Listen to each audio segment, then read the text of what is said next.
Une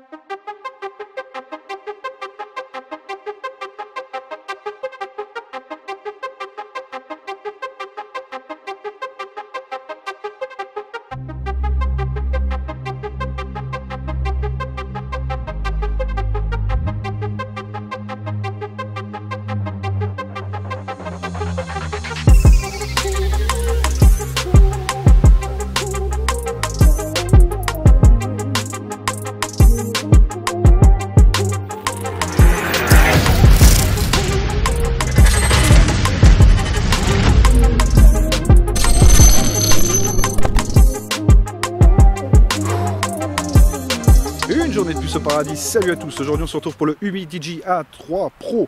Ouh, tout ça c'est son nom, et ouais, mais il est pas si mal que ça, vous allez voir ça. Donc on va aborder le design dans un premier temps. Donc le design, sur le haut, on retrouve deux antennes pour passer, enfin deux morceaux de plastique pour laisser passer les ondes, tout un châssis en aluminium. Sur le côté droit, on retrouve un bouton volume plus, volume moins, un bouton on-off, comme à l'accoutumée. On retrouve deux modules en plastique encore pour laisser passer les ondes sur le bas, droite et gauche. On retrouve une sortie son qui n'est pas magique, mais pour le prix, moi j'ai pas déploré les choses, on verra ça pendant la session musique. On retrouve de l'USB type B, donc ça, voilà, c'est comme vous voulez. On retrouve une entrée micro aussi, juste une entrée, mais vous verrez que le son aussi est largement correct, c'est ce que je dis à la fin de la vidéo de toute manière. Et on trouve une jack 3.5. Sur le côté gauche, on trouve un tiroir SIM, alors là c'est le grand chelem aussi. Ils nous ont fait deux nano SIM et une carte SD, donc vous pourrez en plus améliorer l'extension mémoire. Donc avec une 128 je pense, hein, ça reste un 6739, donc 128 ça devrait suffire largement. Donc sur le côté, on a fait un peu tous les côtés, j'ai envie de te dire. Maintenant on va se faire le bac. Donc le bac, je vous ai dit, une finition verre plastique. Bon, ça fait une semaine, 2 semaines même que je le teste. J'ai pas de rayures, mais on verra ça sur un mois. Donc ça c'est pas, c'est pas un prêt, c'est vraiment la marque Umi qui me l'a envoyé. Donc on verra ce que ça donne sur un mois. J'espère qu'il y aura des mises à jour parce que vraiment il lui manque un truc. Mais on aborde ça après, d'accord? Donc on retrouve un double capteur à l'arrière. Double capteur donc de 5. Alors ils ont marqué 15, mais non c'est pas 15. Hein. Quand j'en suis CPU-X et AnTuTu, c'est bien 12 millions de pixels, plus 12 millions de pixels. Un LED flash qui fait l'affaire aussi, pour le prix, non, c'est performant, c'est bien. Donc on retrouve une flash dual tone, quoi. Vraiment il y a des deux tons, on retrouve lumière du soleil et lumière blanche, quoi, on va dire. Et puis voilà un capteur d'empreinte bien sûr qui fonctionne comme un 6739. Ouais, ça marche bien, mais bon, on a quand même du Face ID, justement, je retourne sur l'avant, donc on retrouve un notch, une caméra de 5 millions de pixels, enfin ils disent 8, c'est un bon 8, allez, un bon 8 millions de pixels, on va dire. Franchement, elle fait des belles photos, pour le prix, toujours. Hein. Donc ça, c'est cool, on trouve un haut-parleur qui fonctionne bien, j'ai pas noté de soucis non plus avec ça. La 4G marche super bien d'ailleurs aussi, la B20 est bien présente, ça marche bien, pas de problème à déplorer. Le 6739, le processeur Mediatek, marche vraiment bien. Et ça aurait pu être mieux. Donc voilà. Donc écoutez, après on retrouve l'écran, on va aborder ça après, mais vraiment très beau téléphone. On va faire le Face Unlock, voir. Voilà, ça marche. Vous voyez pas, mais il faudra me croire. De toute façon, j'ai pris un plan exprès pour ça. Donc les coloris, il existe en gold, en black. Voilà, il n'y a pas beaucoup de choix. Donc c'est soit t'aimes le gold, soit t'aimes le black. Mais si t'aimes le blanc, c'est pas celui-là qu'il te faut, l'ami. Non. Mais ouais, c'est comme ça. Mais bon, ça suffira bien. Donc niveau spec, processeur, on est sur le Mediatek 6739, donc un processeur Mediatek quad-core, cadencé à 1,5 GHz. Vous pouvez, j'espère qu'il y aura des mises à jour, vous pourriez avoir quelque chose de fluide, de bien, de machin, mais pas en l'état actuel. Pas en l'état actuel. Vous verrez la session gaming, je vais vous la mettre tout de suite. C'est lent. J'ai fait du Boom Beach, du Clash Royale. Hein. C'est les deux seuls parce que les autres ça lag complètement. Donc même ceux-là ça lag. Hein. Vous allez voir. Je vais filmer en 60 fps le plan. Vous verrez, c'est super lent. J'ai gagné, il me semble, dans la partie. Bon, j'étais avec un collègue, mais quand même, j'ai eu du cul, je crois. Enfin, je vous mettrai peut-être pas la session complète parce que c'est un peu lent. Donc voilà, une petite mise à jour quand même qui serait vraiment la bienvenue. Donc GPU, on trouve le PowerVR ROG G8000, voilà, 8100 pour être plus clair. Donc ouais, ça marche bien, je l'avais testé moi sur le Armor X, donc avec la paramètre qu'il fallait cocher pour avoir le DU booster, un truc à la con, et on avait vraiment quelque chose qui tournait bien. Je ne vais pas vous dire que c'était un transcendant, mais ça faisait tourner au moins les petits jeux. Là, les petits jeux ne tournent pas, mais c'est un problème de ROM encore. Donc le stockage, on est sur une version 32, donc c'est très bon, et 3 Go de RAM, ça se ressent pas. Malheureusement, ça se ressent pas trop, donc c'est un peu dommage. Vraiment, je croise les doigts pour une mise à jour. Oh putain, ouais, ce serait vraiment nickel, nous aurons fait un Umi qui fonctionne bien. En sachant très bien que le stockage, donc vous pouvez mettre une troisième carte SD. Donc vous avez un slot 3 SIM, je l'ai dit, donc 2 SIM et une carte SD. Donc ça c'est vraiment parfait sur des petits modèles comme ça, entrée de gamme, c'est génial. L'écran, on retrouve un écran de 5,5 pouces HD+, 293 pixels par pouce, multitouch 5 points, ça vous le verrez, bon ça fonctionne, il n'y a pas de souci, 5 points, donc vous pourrez, il fonctionne bien, il est réactif, mais bon c'est le genre de truc avec un gros doigt, tu tapes B au lieu de V, enfin tu vois ce que je veux dire. Donc il faudra taper les textes surtout à l'horizontale. Si vous avez des grosses paluches, j'entends, pour un enfant franchement il n'y a pas de souci. À part s'il a Parkinson, mais ça c'est autre chose. Donc en tout tour, on est sur un score de 46 291, c'est le score du Mediatek 6739. Je suppose qu'avec une ROM custom, on peut le booster un petit peu à 50 000, mais alors ça sert à quoi? À pas grand chose, c'est un téléphone pour téléphoner, voir ses mails, faire 2-3 photos, d'ailleurs en photo je trouve qu'il se débraye vachement bien, donc voilà, il y a tout ce qu'il faut, mais pour le gaming non, oubliez, ça c'est clair. D'ailleurs en photo, on est sur un capteur, alors ça c'est la marque qui me l'avait dit, de 15 millions de pixels en front. Non, mes petits amis, non. On est sur du 8 millions de pixels. 8 millions de pixels, c'est déjà très bien parce qu'il fonctionne bien. Mais 15 millions de pixels, non, arrêtez de déconner. C'est dommage de mentir encore, mais bon, c'est comme ça. Après, voilà, c'est un 8 millions de pixels qui fonctionne bien. Donc voilà, vous avez la possibilité de filmer en 720p uniquement avec la caméra frontale. Donc c'est suffisant, c'est largement bon pour Instagram, Facebook, etc. Donc sur la caméra dorsale, on est sur un petit combo de 12 millions de pixels plus 3 millions de pixels, eux ils marquent 15 plus 5, non c'est pas possible. Donc ouais, on a un effet blur, d'ailleurs à l'avant je vous le montre, l'effet blur c'est blur de chez Blur, hein. Blur moche à fond, mais blur. Voilà, au moins là il n'y a pas de mensonge, c'est blur, tu vois rien autour, il n'y a pas de problème, si tu es en milieu de public ou tout ça tu le verras pas, c'est un pixel. Pixel, l'impression d'être dans le trod. Donc la caméra dorsale, elle est capable de filmer en Full HD, HD, VGA, CIF. Alors ça, c'est pour les fans de webcam des années 95. Je vois pas l'intérêt d'avoir mis ça, mais il y est. Donc si tu veux te faire un petit remake 95, il n'y a pas de souci. Et puis voilà, par contre, sachez qu'on a l'EIS. Donc l'EIS, on verra à la fin ce que ça donne. Donc c'est de la stabilisation électronique. Ça reste largement utilisable si vous ne bougez pas trop l'appareil, mais il faut savoir qu'elle est compatible avec le Full HD, donc ça c'est plutôt un bon point aussi. Donc les photos, j'ai pas noté de soucis, les photos en arrière je trouve qu'elles sont belles. D'ailleurs petit point, c'est qu'on peut régler l'exposition, donc ça c'est assez rare pour être signalé, on peut régler l'exposition avant de shooter, donc ça vous permet d'affiner un peu plus la photo. Donc non, pour le prix j'ai rien à signaler de ça, on a du mode HDR, on a un peu de tout, ça fonctionne bien. Il aurait peut-être manqué, allez, pour pousser un peu le vice, un mode pro, pour pousser encore les expositions, pour faire un temps d'exposition, etc. Ça aurait été sympa, mais bon, on l'a pas. Donc on peut pas tout avoir. C'est très correct, voilà, il n'y a pas à se plaindre. Donc la batterie, niveau autonomie, j'ai noté 7 heures d'autonomie en benchmark, donc avec l'écran full luminosité, ça marche bien, 7 heures d'autonomie c'est bon, c'est correct, pour un 6739 c'est peut-être un peu en dessous de ce que j'aurais espéré, mais ça passe bien, en sachant que j'ai fait 10 heures d'autonomie avec le Ulefone Armor X qui avait le même processeur, ça va, je ne vais pas me plaindre, 7 heures d'autonomie, quand vous allez voir le prix, non, il n'y a pas à se plaindre. Donc ça c'est bien, j'ai noté que c'était une batterie de 3300 mAh, donc c'est bien, ça doit être du lithium-ion je pense, ça fonctionne bien. Le capteur d'empreinte, il fonctionne bien, mais ça reste lent, donc ça fonctionne bien, ça fait le boulot, mais c'est lent. Donc il ne faudra pas être pressé, je vais vous dire ça, ça fait allumage, voilà, tu vois, c'est lent. Hein. Allumage. Voilà, c'est lent, mais vous verrez ça sur le grand plan. Alors par contre, le Face Unlock, il faut savoir que c'est un Face Unlock, pas un Face ID, c'est-à-dire qu'avec une photo, vous pourrez débloquer le téléphone. Wow, c'est un outil humain, quoi. On va voir si ça fonctionne. Pareil, j'ai déjà testé, mais voilà, ça fonctionne plus rapide que le capteur d'empreinte. C'est triste, hein, je sais. Ça fonctionne plus rapidement que le capteur d'empreinte. Voilà. Regarde, j'appuie, hop, débloqué. Hop, débloqué, voilà, plus rapide. Donc parfait, le Face Unlock, mais voilà, ça reste du Face Unlock, mais il y est. Donc les petits plus de la machine, on est sur du jack 3.5, donc on a ça, c'est parfait, merci Umi. On a du Bluetooth 4.0, bon je l'ai mis dans les plus parce que voilà, mais bon, faut le savoir, Bluetooth 4.0, du GPS, GLONASS, Wi-Fi, ABGN, et c'est tout. Alors par contre pour le GPS, vous verrez sans data, on sent quand même que la ROM est un peu chibrée. Ça fonctionne, hein, mais alors sans data... c'est plus long que le Ulefone Armor X, hein. C'est un petit peu lent, donc je l'ai un peu coupé. Je me pense, si je dis pas de bêtises, mais je le noterai peut-être si j'y ai pensé, on est sur du voilà, 1 minute de fixe, sans data et le premier fixe. Ouais, ça pique, ça pique un peu. Donc bah, pour les fréquences, on va la faire courte, on a la 4G B20, pas la 700, point barre. C'est tout. Donc c'est un beau smartphone pour l'Auvergne. Donc ça, il faut le savoir. Donc là, je vais vous laisser avec la session musique et on va se retrouver pour les plus et moins de la bécane. Il y a pas mal de plus, il y a pas mal de moins, hein, comme à l'accoutumée. Chez Umi, c'est le problème.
Donc les plus du Umi Digi A3 Pro. Ouais, c'est ça, j'ai pas oublié de lettres. Non, c'est bon, j'ai pas oublié de chiffres. Non, c'est ça, A3 Pro. Donc, très beau. J'ai marqué très beau pour le prix. Alors, à ça, j'ai rien à dire. Un châssis qui a l'air solide. Il est plus lourd d'ailleurs que le Vivo que je vous ai testé. Pourtant, il est plus petit. Donc, ça signe qu'il y a vraiment de l'acier. Plein blindé d'acier. Donc ça j'aime bien ce genre de téléphone. Après chacun ses goûts c'est sûr. Moi j'aime bien un téléphone lourd qui va durer dans le temps. Celui-là je pense que c'est le cas. Donc très beau pour le prix. Bonne autonomie, ouais, 7 heures d'autonomie avec l'écran allumé, c'est bon. Faudra le tester en 4G. Donc je tournerai avec un mois. Là, en ce moment je tourne avec le Ulefone Armor 5. Très bien, ça se passe très bien, j'adore ce téléphone. Donc très bien, là j'ai fini avec le Sharp, d'ailleurs il faut que je vous le présente. J'ai fini avec le Mi Max 3, il faut que je vous le présente. J'ai attendu un peu qu'il y ait du soleil pour vous faire des photos. Enfin bref, là je dis vague. Donc ok, vague. J'avais oublié de le dire. L'aide de notification, pareil, ça c'est très bon pour le prix, c'est à noter. Sur le Vivo V9, sachez que le téléphone est un peu plus cher, il n'y a pas la lettre de notification. Là, vous avez un téléphone en dessous de 100 balles et il y a une lettre de notification. Donc après, dans la suite des plus, j'ai marqué se débrouille bien en photo pour un Umi. Alors oui et non, parce que j'ai connu des Umi, pour ceux qui ont connu les Umi Fer, moi j'ai trouvé vraiment excellent celui-là, parce qu'il était 70 balles, enfin bref, il y avait la 4G, un quad-core, mais niveau photo, on avait quelque chose de potable, on avait vraiment tout bien. Il me fait penser au Umi Fer, encore un peu plus solide, et encore pas plus rapide par contre, dommage, mais encore un peu plus solide et encore un peu plus d'autonomie. Donc voilà, c'est vrai qu'on a quelque chose de bien, c'est vraiment honnête, c'est clair et net. Ils auraient dû l'appeler le Fer 2 d'ailleurs, c'est un peu dommage de l'appeler A3 Pro, ça ne rime à rien, mais Fer 2, ouais, ça aurait été bien parce que vraiment il est honnête. Donc les points forts, c'est livraison de France aussi. Livraison de France d'Amazon directement, donc il est au prix de 99,99 €, donc livré de France et 14 jours de rétractation. C'était dur à se dire, un petit peu. Donc voilà, c'est vrai que c'est cool. Donc si vous n'êtes pas satisfait ou si vous le trouvez trop lent, parce que vraiment, je vous assure, il est lent. Donc il y aura peut-être des mises à jour, j'espère. J'en ai eu une, mais ça n'a rien réglé. Je ne sais même pas à quoi ça servait. C'était juste pour dire, ouais, on a fait une update. Mais voilà, super, merci. Mais je veux une update pour régler ce problème de processeur. C'est vraiment ce qui lui manque. Tout le reste est là. Il lui manque plus que la vitesse d'un 6739, donc c'est un peu dommage. Donc vous avez les 14 jours de rétractation, et puis voilà, vous aurez le lien dans la description si vous le souhaitez, et on va finir avec les moins. Donc les moins, ROM pas net, besoin d'une mise à jour. Bon, ça je vous l'ai suffisamment dit, je pense que vous l'avez compris. Pas d'autofocus pendant un enregistrement vidéo. Voilà, donc il faut impérativement utiliser Open Camera si vous voulez de l'autofocus, régler l'exposition, etc. D'ailleurs, sachez que vous pouvez passer par Open Camera, donc c'est une application gratuite. Ça vous permet de bloquer l'exposition, de bloquer beaucoup de choses, de pouvoir filmer en 60 fps. Donc j'ai fait un sample avec du soleil à la Tour d'Auvergne, donc juste à côté là-bas. Donc vous verrez ce que ça donne. Moi j'ai trouvé ça vraiment honnête. Il est capable de faire du 60 fps. Donc pourquoi remettre du 3GP? Ça fait partie des négatifs. On filme en 3GP avec l'application native, je comprends pas. Donc il est capable de prendre le MP4, il est capable de prendre le 60 fps, il est capable de faire quelque chose de beau ce capteur. Donc c'est dommage de ne pas l'amplifier, de le mettre en valeur, Umi. C'est dommage. Donc là 60 fps il est capable. Vous verrez ça sur le sample. Donc il y aura pas mal de samples. J'ai fait un sample avec le IS, j'ai fait un sample sans le IS, j'ai fait un sample donc avec le Zhiyun comme d'habitude, enfin avec un stabilisateur. Là, je sais plus si c'était le DJI ou le Zhiyun, je crois que c'est le Zhiyun. En ce moment je suis dans ma période Zhiyun Spoost 3. Ouais, je l'aime, qu'est-ce que tu veux. Donc je suis dans ma période de voilà, bon, peu importe, mais vous verrez quand même qu'il est capable de faire quelque chose de propre, en bloquant tout, en faisant vraiment tout ce que vous voulez comme réglage, il est capable d'encaisser du 60 fps. Umi, faites quelque chose au niveau de la photo, s'il vous plaît. C'est tout ce que moi je demande par exemple à un photophone, enfin un photophone, à un petit téléphone comme ça à ce prix-là, c'est de nous faire des belles photos. Et là, il est vraiment dans la lignée du Umi Fer. Donc ouais, gardez ça, mais améliorez ça s'il vous plaît. Donc voilà, c'est tout ce que j'ai à vous dire sur ce problème, sur ce Umi. Pour l'instant, on fera le mois d'essai, on verra ce qu'il en est à la fin du mois d'essai. Peut-être le truc aura flambé ou explosé comme un iPhone 3GS. C'est possible, oui. Ouais, là, tous les rageux. iPhone, c'est bien, c'est ce qu'il te faut. Ouais, mais non. Donc voilà, je vous laisse avec les quelques photos que j'ai prises. J'en ai pas pris beaucoup à cause de la météo. Et puis voilà, bon bah écoutez, quelques photos, quelques vidéos. Et sur ce, j'espère que la vidéo vous a plu. Pensez à mettre un pouce en l'air, à vous abonner. Et puis je vous dis à bientôt. Ciao tout le monde. Allez, on se retrouve avec la caméra frontale du Umi Digi A3 Pro. Ouh, tout ça pour un truc qui filme en 3GP quand même. Ouais. Ils n'ont pas compris. Donc tout le monde filme en MP4 maintenant avec la mise à jour Android 8. Bah eux non, ils ont gardé le 3GP. Donc 3GP, bon, c'est relativement propre. Là on est en HD. Il peut filmer en QVGA, en CIF, en VGA. Donc autant vous dire que vous ne l'utiliserez jamais ça. Surtout le CIF quoi. Oh la vache, caméra de 1995. Donc bon, j'aurais sûrement rectifié le tir. Parce que sur le site il y avait marqué 15 millions de pixels à l'avant, interpolé peut-être, mais en vrai c'est du 8. Hein. Donc là j'ai pris chez Antutu, d'habitude je prends chez CPUX pour avoir les vraies données. J'ai pris chez Antutu, il m'indique bien que c'est une 8 millions de pixels à l'avant. Ça fait le boulot, après j'ai pas à me plaindre, mais pourquoi mentir encore? Là, je ne sais pas. Je suis sur le Zhiyun Smooth 3, j'ai choisi. Ouais, je suis désolé, hein, il me manque en fait. Et donc le temps est pourri, j'en chie pour faire les vidéos, enfin bref. Je vais quand même voir ce que ça donne en EIS comme ça, parce qu'il y a un EIS à l'avant, un EIS à l'arrière, donc là je suis stabilisé, mais on va voir ce que ça donne. Et après je vous ferai avec Open Camera sur la dorsale uniquement, parce que sur l'avant, peu importe, ça ne changera pas grand chose. C'est propre, c'est propre. Il n'y a plus qu'à voir le son, parce qu'il n'y a qu'une entrée de son. Il n'y a pas de micro secondaire, donc à voir. Ouais. Bon, allez, je cut, on se retrouve à l'arrière, stabilisé avec le Zhiyun, et on va voir ce que ça donne. Surtout l'autofocus, il n'y a pas. Et je le sais déjà, moi. Voilà ce que ça donne. Alors, c'est du 3GP, donc les couleurs sont un petit peu blanches. Voilà, déjà, il n'y a pas beaucoup de soleil. Enfin, il n'y a pas beaucoup de soleil. Il n'y a pas du tout de soleil depuis 3 semaines. Donc voilà. Et ouais, alors là on est sur du 12 millions de pixels, hein, pas du 15, je sais pas où ils ont été chercher ça. Donc bon, bah écoutez, j'aurais rectifié comme je l'ai dit, mais bon, c'est dommage quoi de mentir comme ça. Donc on est sur du 3GP, il n'y a pas d'autofocus, comme sur le Humidigi S2 que j'avais testé. Voilà. Là, tu peux attendre au moins 3 heures, mon pote, il n'y en aura pas. Donc toujours le même problème, et on est en 3GP. Ouais, ça c'est un autre problème. Donc ça filme en Full HD, en HD et en 480p. Ils nous ont pas mis le SIF, ils sont sympas sur ce coup là. Donc ouais, bon, c'est potable, mais franchement prenez Open Camera là-dessus, vous allez voir la différence, on va y passer tout de suite. Mais d'abord je vais quand même tester l'EIS sur la caméra avant et la caméra arrière, juste pour moi, j'ai envie de voir ce que ça donne. Parce que l'EIS, ouais, c'est bien quand c'est une grande marque, mais une petite marque, ils n'ont jamais trop réussi à nous faire quelque chose de bien. On va voir ce que ça donne. Allez, je cut. Là, j'ai pas de Zhiyun, et on regarde ce que ça donne au niveau de l'EIS. Comme ça, à l'écran, ça rend pas superbement bien, en sachant très bien que c'est un terrain bien dégueulasse. Donc, à voir, et puis il reflotte, hein, pour pas changer. Pour ça, je voulais en profiter ce matin. Ah, le framerate est... Regarde, boum, lag, lag, lag. En tout cas, je sais pas ce que ça va donner au montage, mais là, clairement, ça lag. Hein. Oh, c'est le IS, ça. C'est le IS.